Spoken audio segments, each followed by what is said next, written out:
everyone, this is Tim here from Your Six Studios. Today in this video, I'm going to show you how to continuously run the climate control on your Tesla vehicle.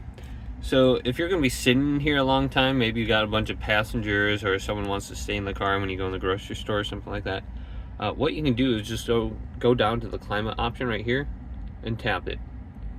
And when you open this up, you can see your steering wheel, etc.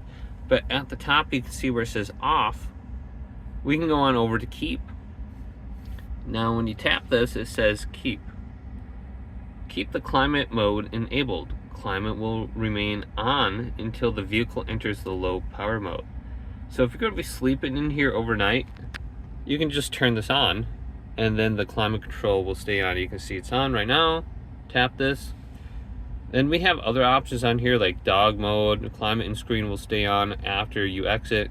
Opening the windows from within the cabin will be disabled. Okay, so you can leave your dog in here. Climate control will stay on. And then we got camp mode.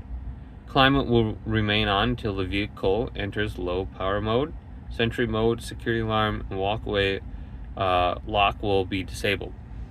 So you got those couple different modes you can play around with if you got a dog or if you're camping, etc. Hopefully this video did indeed help you out.